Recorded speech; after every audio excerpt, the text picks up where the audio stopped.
Hello, everyone. It is critical to keep our stakeholders updated on the many developments at the Port of Los Angeles with respect to COVID-19's public health crisis. Today, I'd like to share information with you on several key topics. First, it is our honor and privilege to have the United States naval ship Mercy at berth 93 here at the port. The vessel arrived Friday morning and began receiving its first patients on Sunday. On Tuesday of this week, I met with Acting Navy Secretary Thomas B. Modly when he visited the port and the Mercy. We discussed the capabilities that we have put together here at the Port of Los Angeles in concert with the USNS MERCY. I shared with Secretary Modly that the cooperation between the Port of Los Angeles, the United States Coast Guard, and the United States Navy, along with our other allied agencies, is working flawlessly.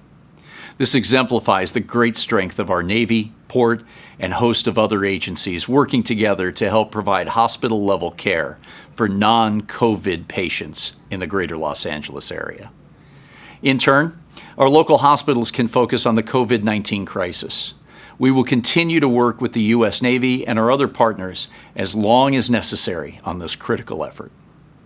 Second, cargo continues to move through the Port of Los Angeles. All of our terminals remain open, operating at about 80% of normal volume for the first quarter that ended on Tuesday.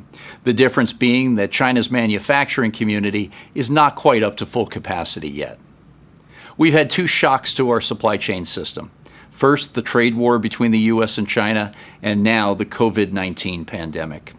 With U.S. retailers and cargo owners scaling back on orders, we may not see an April increase in cargo, even though factories in China are beginning a modest uptick in volume. Amidst this public health crisis, there will be uncertain months ahead in the global supply chain. That said, we are operating continuously and efficiently and ready to meet the needs of our regional and national economies. Part of this effort is balancing out the supply chain. In fact, a 23,000 TEU vessel arrived in port on Wednesday. This ship is the largest to ever call a Western Hemisphere port. It is the first of three massive vessels being sent here to help evacuate critical export cargo and a buildup of empty containers that need to get back to Asia. This will allow us to be prepared for the next wave of imports coming throughout the Pacific Rim.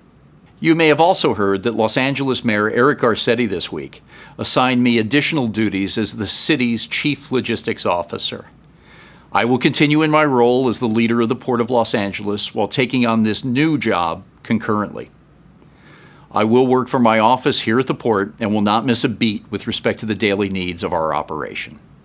At the same time, I'll be coordinating an effort to get vital medical and health supplies into the hands of our healthcare professionals.